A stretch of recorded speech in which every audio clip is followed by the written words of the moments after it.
Hi, my name is Alexandra and I am studying in police technology. Today, I will present you how to use the virtual writing tutor.com. I've been studying in police technology for 1 year and a half. This program is the best because it's based on teamwork and leadership.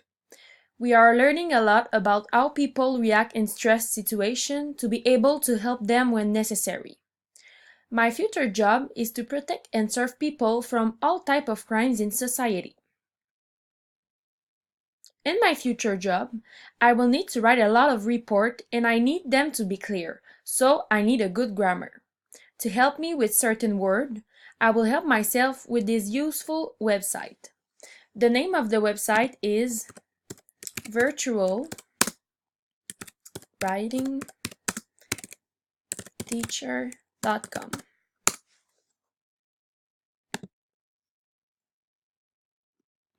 First of all, if you want to share this website, you can share it on Facebook, Twitter, and many other websites. So I will show you how this website works. First of all, I will write a sentence that I might need in my future job as a police officer. So, he were harmed in his home.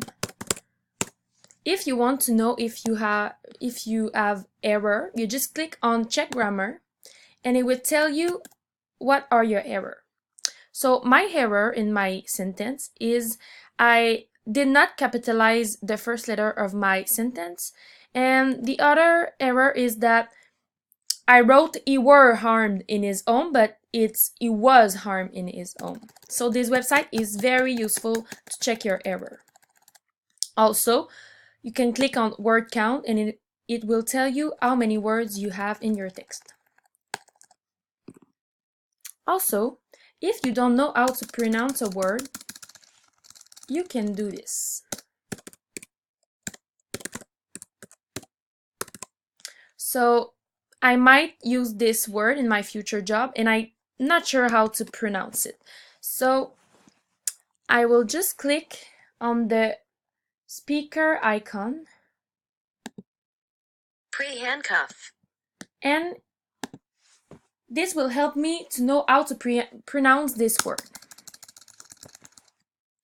So this website is very useful and I hope that it will be helpful for your future texts. Thank you and have a nice day.